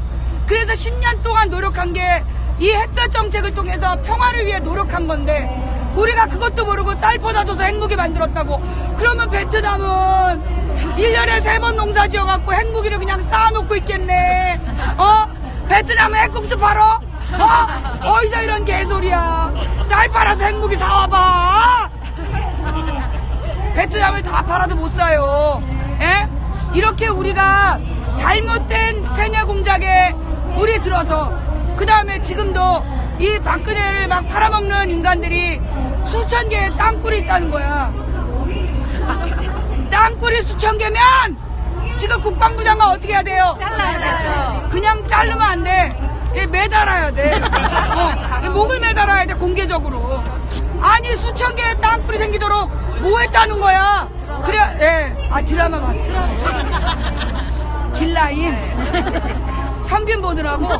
보고해야 돼. 예, 그래서 이 땅굴이 수천 개라는 개소리를 하지 않나. 그 다음에 또 요즘 유행하는 게 뭐지? 별의별 진짜, 와, 진짜 창의적이야. 미래창조과학부가 그거 하는 것 같아. 그 어디서 개소리 만들어내라는 것 같은데, 좌우지간 뭐 땅굴이 수천 개라는 등 별의별 헛소리를 하면서 대한민국의 문제의 근본을 호도하고 있다는 거죠. 우리가 그런 문제들을 바로 잡으려면 우리들부터 바른 생각들을 가져야 된다는 거예요. 그래서 누군가가 헛소리를 할 때 올바로 이야기들을 풀어나갈 수 있는 우리가 돼야 된다. 그래서 진짜 부탁드리고 싶은 건 아까 채팅창에 엄청 많이 욕이 올라오더라고요. 그 박근혜 지지자들이 모여있는데 막 그 비하하는 욕설들이 올라오는데 우리 방은 그러지 맙시다. 예? 우리 방 시청자들은 박근혜 지지자들을 욕하고 막 비하하기보다 어떻게 생각해야 돼요? 불쌍히 여겨야 돼. 이 사람들이 진실을 알았다면, 예, 그렇죠. 감사합니다. 예. 진실을 알았다면, 예, 저기서 저러고 있지 않다는 거죠. 그 다음 진짜 진지하게 말씀드리는 건데, 여러분들 부모님한테 잘해야 돼요. 애들이 엇나가는 이유가 뭐예요? 애들한테 엄마들이 관심을 안 가져. 너 성적 어떻게 나왔어? 이것만 신경 쓰지 교우 관계 신경을 안 써. 그러면 애들이 가서 불량 친구들하고 어울리다가 나중에 큰일 나는 거잖아요. 여러분들이 부모님들한테 매일매일 전화하고 신경을 써야 돼. 안 쓰면 나쁜 친구들 만나서 저런 데 끌려가요. 그리고 용돈도 자주 드리셔야 돼. 용돈을 안 주니까 저런 데 가서 어떻게 해볼까? 그러는 거 아니야. 일자리를 좀 이 추천받아 볼까 이런다는 얘기죠. 좌우지가 그래서 여러분들이 부모님들께 잘해야 된다. 우리 부모님이 나쁜 친구들이랑 어울리지 않도록 자주 전화드리고 또 부모님 댁도 자주 방문하셔야 돼요. 그래서 채널 관리 잘해드려야 돼. 쓸데없는 채널은 깨끗이 청소해드리고, 예, 그 다음에 즐겨찾기를 우리 손석희 뉴스 나오게끔, 예, 그래서 우리 어른들에게, 우리 가족들에게 신경을 많이 써야 된다. 또, 우리 부모님은 내 말 안 들어요. 맨날 나한테 욕해요. 평상시 생활을 잘해야 돼요. 예? 여러분이 부모님한테 신뢰받는 생활을 해야 돼. 자기가 맨날 대낮이 되도록 머리가 떡이 돼가지고 추리닝 무릎이 나와가지고 담배 사러 가고 그러면 부모님이 담배값을 줘서 무쇠가라 했어. 문재인을 지지하는 저 썩을 놈 이럴 거 아니야. 그러니까 우리가 정말 폭주 새벽에 일어나서 방 청소 거실 청소 딱 해놓고 부모님 뭐 제가 도와드릴 일 없습니까? 이렇게 얘기한 부모님이 너 어디 아프냐 이러겠지. 그게 아니라 제가 존경하는 모 후보가 이렇게 하라고 했습니다. 그럼 부모님이 어메 그놈이 대단한 놈인가 봐 이렇게 되는 거니까 우리가 생활관리를 잘해야 된다. 또 이 부부관계 가족관계 이거 되게 기본이에요. 제가 요즘에 계속 얘기하는 게 뭐예요? 수신 제가우에 치국 평천하라. 그래서 내 스스로 내 주변 사람 내 회사 동료나 내 가족들이 나를 바라보면서 쟤 좀 달라졌다. 쟤 촛불 집회 열심히 나가더니 애가 또릿또릿해졌어. 애가 막 깔끔해졌어. 시간 관리를 잘해. 이런 이야기를 들어야 되고 그 다음에 가족들 사이에서 신뢰받는 내가 돼야 된다. 그래서 남편하고 아내하고 사이가 안 좋다라면 빨리 풀어야 된다. 그래서 갑자기 의심하겠죠. 너 바람피냐? 갑자기 잘해주면 아내나 남편은 그렇게 의심하게 돼 있어요. 그때 아니다. 망치가 시켰다. 그럼 이게 망치가 뭐냐? 이게 무슨 사이비 교주냐? 이럴 때 조용히 방송을 틀어주는 센스! 그래서 좌우지간 우리 망치부인 방송을 다 같이 보면서 가족들이 토론도 하고 가족관계가 돈독해야 돼요. 이건 왜 또 필요하냐면 앞으로 우리가 굉장히 많은 시련을 겪을 수 있다. 지금 다가오는 경제 문제, 지금 이제 금리 폭등 얘기가 나오고 있잖아요. 지금 이제 미국에서 금리를 인상하는 바람에 우리나라의 대출 중심으로 유지되고 있는 우리나라 경제의 이자 폭탄이 떨어질 거다. 그러면 전반적으로 경제가 매우 어려워질 거다. 그러면 경제가 어려워지면 우리 기억하잖아. 20년 전에 IMF 때. 그때 그 경제 이혼이 되게 많았어요. 그죠? 근데 그 경제 이혼의 원인이 뭐였냐면 남편들의 자책감이었어. 내가 아내한테 잘 못하고 있다는 생각을 하고, 그러니까 아내한테 자기가 잘렸다는 얘기를 못하는 거야. 그래서 계속 다음 일자리를 구할 때까지 퇴직금을 받은 거를 월급에 갖다 주다가 그 월급이 떨어지면 집에 안 들어가고 노숙자가 돼버린 거예요. 그렇게 가족이 깨어져서 그때 깨어진 청년들이 지금까지 고통 속에 살고 있는 거거든요. 그러면 우리가 앞으로 경제 위기가 올 수 있다. 이걸 대비해야 돼. 어떻게? 가족들이 한 마음이 돼서. 그래서 서로서로 절약하고 서로서로 그 경제 문제에 대해서 공유하고, 그리고 아버지 어머니를 중심으로 해서 이 가족이 단결하는 모습으로 우리가 닥쳐올 위기를 대비해야 된다. 그런 거 굉장히 중요한 거예요. 그래서 우리는 이제 장기전에 대비해야 돼. 단기간 안에 특히 이제 미국 같은 나라의 가장 심각한 문제가 영웅이 나타나서 나라를 구할 거다. 영웅은 없어요. 그죠? 영웅은 없어요. 대한민국의 문제나 전 세계의 문제를 풀어낼 수 있는 영웅은 없다. 그러면 영웅은 그럼 이 문제를 누가 풀어야 돼요? 누가? 우리가 풀어야 돼. 우리 자신이 풀어야 돼. 그러니까 나보다 잘난 영웅이 나오길 바라지 말고 우리가 곧 영웅이 돼야 된다. 그래서 장기항전에 대비하면서 이 가족들을 살피고, 그리고 정치 문제에 대해서 똑바로 알고, 망치보인 방송을 적어도 일주일에 3번은 보면서 맥을 놓치지 말고, 그래서 우리가 정보를 공유해야 된다. 사실 저는요, 이번에 우리가 이 촛불을 하는데 이 인터넷이 굉장히 중요한 역할을 했다고 생각해요. 87년에는, 그리고 60년에는, 그리고 80년에는 인터넷이 없었어요. 그래서 우리가 그 점조직으로 연결된 선으로 하다가 그게 중간에 끊어지면 딴 얘기가 나오고 분열이 생기고, 그래서 망했단 말이야. 근데 우리는 지금 다 같이 동시에 접속해서 인터넷을 볼 수 있다는 것이 우리가 이번에 단일한 대우로 흐트러짐 없이 여기까지 올 수 있는 일이었다. 그러면 이 인터넷을 만들어준 누구에 대해서? 김대중 대통령에 대해서 감사히 여기자. 그리고 또 이 김대중 대통령이 만든 인터넷을 가지고 참여 민주주의에 오늘 보여준 누구에 대해서? 노무현 대통령에 대해서도 감사히 여길 줄 알아야 된다. 그리고 그분들이 뭘 잘했고 무엇이 문제였는지 우리 분명히 이해하자. 근데 선생님, 아까부터 굉장히 많이 술을 드시는 것 같아요. 괜찮으세요? 네. 혹시 술 먹고 저한테 뭐 하실 말씀 있으십니까? 네. 네. 아까 맥주 드시는데 소주 드시길래. 네. 자, 식사를 밥으로. 부럽습니다. 그래서 우리가 제가 2007년에 아프리카 방송을 아프리카 방송을 하게 됐던 이유가 뭐였냐면, 김대중 2007년에 가장 유행했던 말이 2006년부터 이게 다 노무현 탓이다. 이게 다 노무현 탓이다. 제가 물어봤어요. 뭐가 노무현 탓이니? 대답을 못해요. 아무도 모르면서 이게 다 노무현 탓이다. 그래서 제가 2007년에 아프리카로 온 거예요. 예, 왜 왔냐? 알고 비판해야 돼. 알고 지지해야 되고, 모르고 지지하고 모르고 비판하니까 나라 꼴이 이렇게 된 거예요. 근데 사실 그동안은 왜 이랬냐면 뭐 때문이야? 언론 때문에. 언론이 썩어가지고 우리 국민들을 계속 세뇌하고 왜곡된 정보를 뿌렸기 때문에 우리 국민들이 잘못된 판단을 하고, 그래서 여기까지 왔던 거죠. 그런데 언제? 4월 16일 날, 14년 4월 16일 세월호가 가라앉던 날 모든 언론이 전 승객을 구조했다. 승객 전원 구조라는 거짓말. 그때 온 국민이 깨어난 거죠. 그러면서 언론이 허위 보도를 할 수 있다는 걸 알게 된 거야. 그리고 나서 지금 불과 우리의 민주주의의 시대는 그때부터예요. 저는 그래서 대한민국은 세월호 이전과 이후로 나뉘어진다. 언론에 의해서 노략질 당했던 때와 언론을 의심하게 된 때, 그래서 우리의 민주주의 역사는 이제 고작 3살이에요. 근데 우리는 3살 만에 굉장히 많이 컸다는 거예요. 정말 232명이, 제가 어떤 분이 제가 지난 2월 며칠 날 했던 방송을 찾아가지고 올려주셨더라고요. 거기 그런 말 했더라고요. 박근혜가 탄핵될 것이다. 그 얘기도 했고, 그 다음에 또 뭘 했냐면 전 세계인이 우리 민족 때문에 감동할 날이 오게 된다. 잠깐만요. 찾아서 보여줄게요. 예. 제 트위터에 보면 나와 있는데,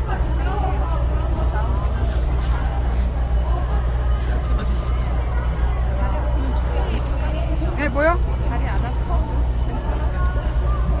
여기 있다.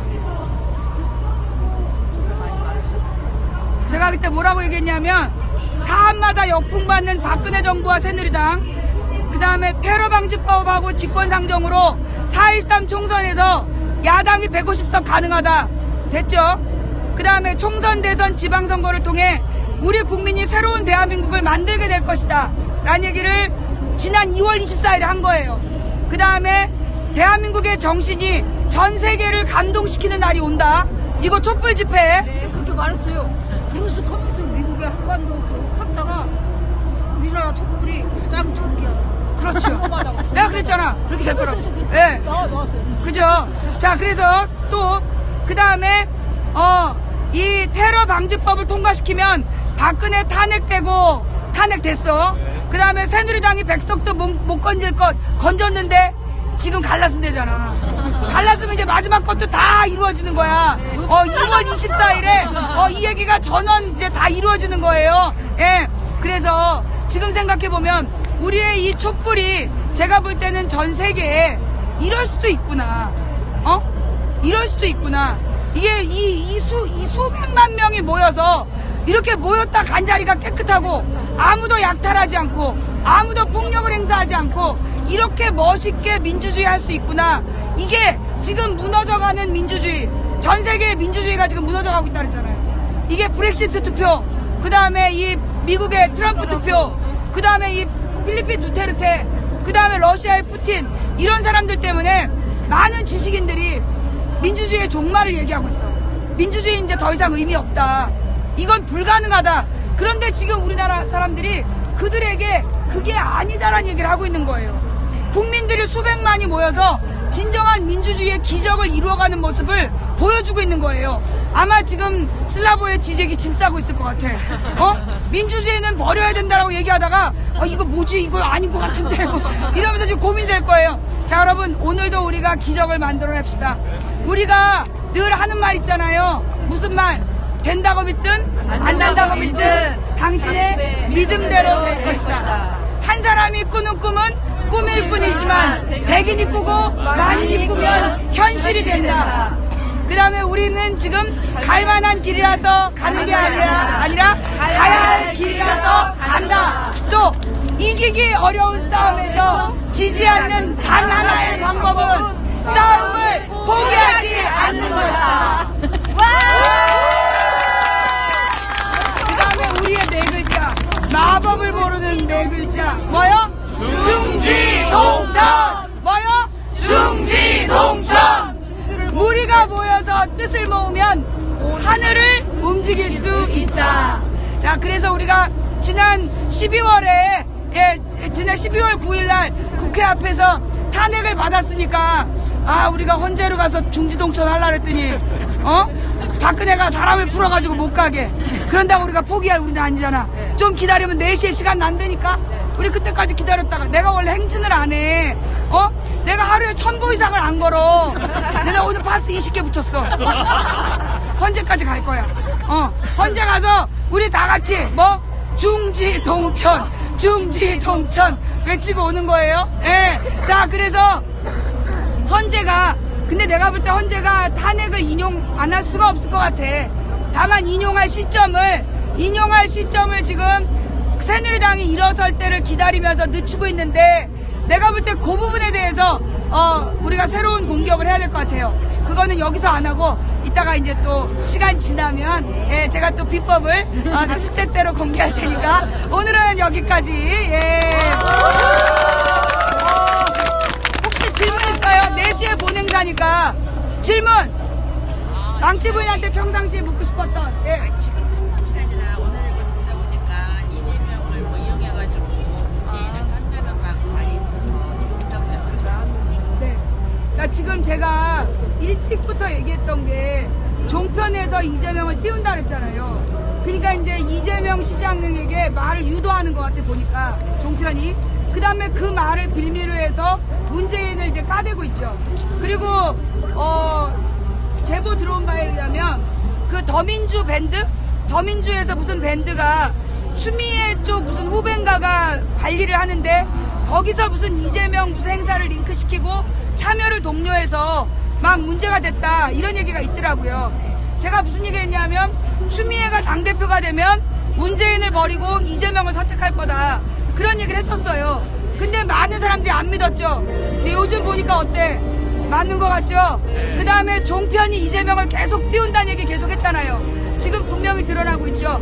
그래서 노리는 건 뭐냐 하면 문재인 죽이는 거야. 진짜 이재명을 띄우는 게 목적이 아니라 종편은 이재명을 이용해서 문재인을 깐다는 거예요. 거기서 우리가 깨달아야 되는 건 뭐냐 하면 쟤네들은 왜 그렇게 문재인을 깔까? 이유는 단 하나야. 그만큼 문재인의 지지율이 언론에 공개되는 것보다 훨씬 높다는 거야. 그래서 계속 문재인을 죽여야 야당 후보를 죽이는 거라고 보는 거다. 그래서 우리가 그 진실을 분명히 봐야 되고 그 다음에 지금 이제 사실은 우리 문재인 지지자들이 이재명 때문에 너무 걱정 안 했으면 좋겠어요. 왜냐? 예, 제가 무슨 얘기를 했어요. 232만이 모여서 쓰레기 하나 안 남기는 국민이에요. 우리 국민이 똥을 좀 못 가리겠습니까? 예? 너무나 우리 문재인 지지자들 괜히 걱정하지 마세요. 우리 국민들 생각하는 것보다 훨씬 지혜로워요. 저는 우리 국민 제가요 선거운동 13번 했다 그랬잖아요. 근데 선거 마지막 날이 되잖아요. 마지막 선거운동을 할 때 늘 제 마음에 무슨 생각이 들었냐면 나는 어떤 결과가 나오든 받아들일 거다. 확실히 맞는 거야. 나는 우리 국민의 선택을 믿는 자야. 내가 옳든 내가 틀렸든 내가 지지했던 사람이 떨어지더라도 그게 국민의 뜻이면 나는 따를 것이다. 그렇게 마음을 먹거든요. 우리 모두 그런 마음으로 갑시다. 민주주의는 그런 거잖아요. 그죠? 예, 고맙습니다. 벌써 음악이 시작되고 있어요. 자, 우리 혹시 남은 질문은 하나 저기 그러니까 망치고 힘들하고 기독교의 사랑받기 태어나서 망치고 당신을 사랑받기 위해 우리 다 끝난 다음에 합시다. 지금 하면 좀 빨리니까 우리 오늘 저기 헌재 갔다가 돌아오는 길에 한번 해주세요. 자, 지금 우리 콘서트 보러 갑시다. 김일이 축하드립니다. 네, 감사합니다. 뭐야? 진짜 축하드려요. 역캐비리 아니라니까. 언니 저 사진 너무 많이 찍으시면 다 찍어줄게요.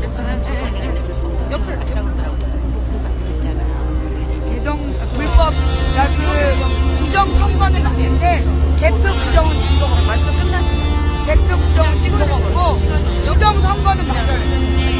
옆으로 붙어요.